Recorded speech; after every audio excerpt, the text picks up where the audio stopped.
Saudara, seperti biasa dalam Serambi Topik kita akan bahas mengenai isu-isu menarik dalam Harian Serambi Indonesia.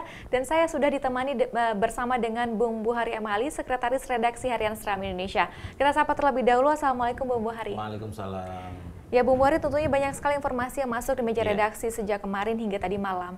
Dan salah satu informasi yang juga cukup menarik pada hari ini kita bahas adalah mengenai kasus penculikan di Pedada. Seperti itu. Yang sudah pernah kita bahas mungkin beberapa hari sebelum ini. Bagaimana lanjutan dari kasus ini sendiri, Bung, hari ini? Ya, menarik karena kasus ini yang sangat heboh dan penculiknya dari 4 orang sudah berhasil ditangkap 3 orang. Ya, kemarin ditangkap, itu ya sebelumnya ditangkap Didi alias Komeng. Itu minggu kemarin, kemudian Rabu kemarin juga ditangkap 2 lagi. Yaitu Razali alias Tentara si Kuring bin Usman dan Mohtarizal alias Hitar bin Samsudin. Keduanya warga Blangruling, Kota Juang Biren.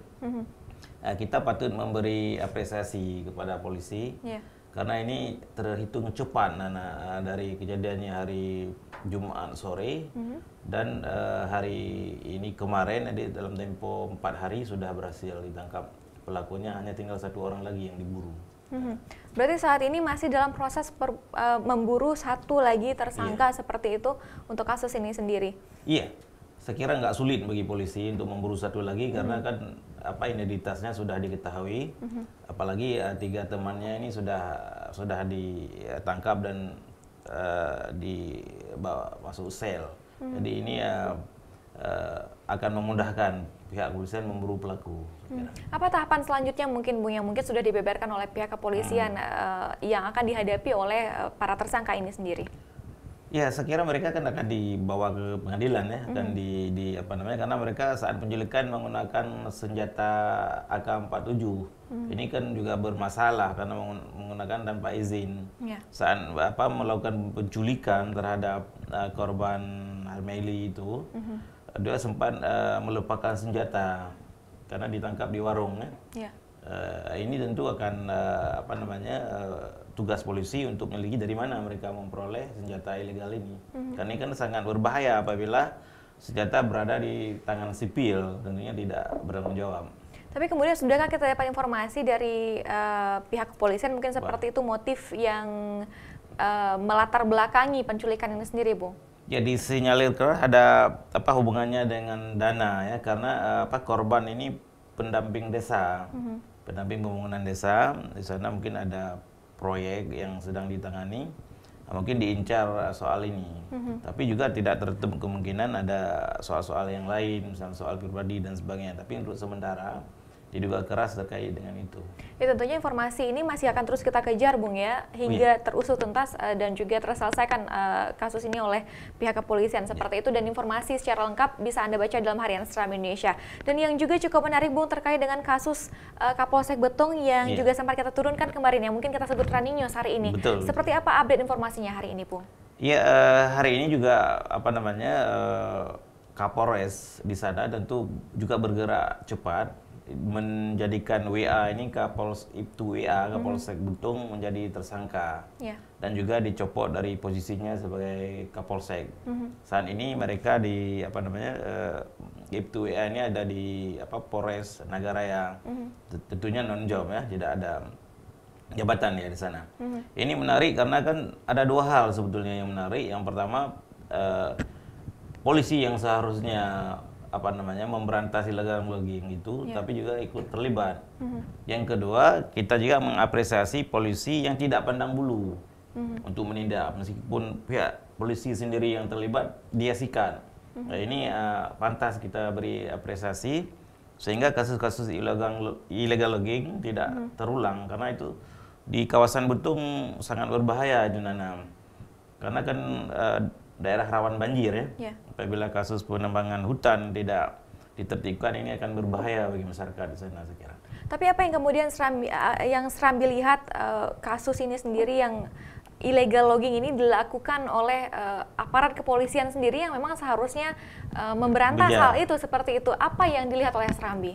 Ya kita lihat selama ini kan masyarakat curiga bahwa aparat terlibat dan terbukti memang terlibat dengan ditangkapnya. Berarti ini juga sebuah kecurigaan dari warga setempat seperti itu. Iya. Tetapi juga seperti saya sebutkan tadi, kita juga pantas memberi apresiasi kepada pihak atasannya yang tidak membiarkan anak buahnya terlibat dalam illegal logging ini. Jadi komitmen pihak atasan terbukti. Dan juga kecurigaan masyarakat juga terbukti. Ada dua hal yang kita petik kemahnya ini. Ini tentunya menegur juga kita semua bahwa illegal logging ternyata memang tidak boleh karena namanya juga sudah ilegal seperti itu ya. Memang juga sudah diatur oleh pemerintah sendiri tidak boleh ada illegal logging di Aceh sendiri seperti itu hingga 15 tahun sejak tahun 2004 silam seperti itu ya, Bung ya. Baik, kemudian informasi ini juga bisa Anda baca secara lengkap dalam Harian Serambi Indonesia. Tentunya Serambi Indonesia akan terus memberikan informasi update terkait dengan dua hal yang sudah kita bahas tadi. Dan juga satu lagi mungkin Bung yang juga cukup menarik terkait dengan konsultan Krung Kreto yang kemudian terseret arus sungai pada saat mungkin sedang pengecekan. Seperti apa informasi ini, Bung?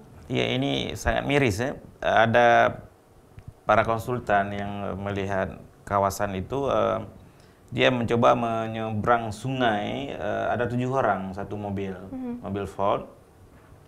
Kemudian pada saat dia menyeberang, kondisi airnya tidak, debit air masih rendah, artinya bisa dilewati. Tapi ketika dia balik, mobilnya terbalik. Ada 7 orang, 2 orang pingsan, 4 orang menyelamatkan diri, kemudian satu lagi hilang sampai saat ini atas nama Abdullah Akmal. Dia dari konsultan dari Bogor sampai pagi ini kita belum mendapat informasi, belum dapat kemana Abdullah Akmal ini belum ditemukan. Nah, ini tentunya akan menjadi pelajaran ya bagi semua pihak, jangan menyeberang sungai yang apalagi sungai itu luas sekali. Kruto itu luas sungainya dan airnya bisa muncul tiba-tiba turun dari gunung. Sudah adakah tim yang kemudian turun ke lapangan untuk melakukan pencarian hingga pagi ini, Bung? Iya, dari kemarin sore sampai tadi malam itu terus dicari tapi belum ditemukan. Mudah-mudahan akan ditemukan dalam waktu cepat. Keadaan korban lainnya sendiri, Bung, hingga saat ini dari informasi yang kita dapatkan sudah ditangani oleh rumah sakit atau seperti apa? Iya, yang cuma pingsan sudah tidak begitu, hanya sebentar saja di dalam air. Kemudian yang lain bisa menyelamatkan diri, tidak, mungkin trauma saja. Saya kira fokusnya hanya kepada yang hilang untuk sementara. Baik, tentunya ini juga sebuah teguran bagi kita untuk lebih berhati-hati seperti itu, Bung ya, saat melintasi sungai yang juga debit airnya cukup deras seperti itu. Terima kasih Bung Buhari untuk waktunya hari ini. Saudara, demikian perbincangan kita dalam Serambi Topik. Saya Afla Nadia kembali ke studio.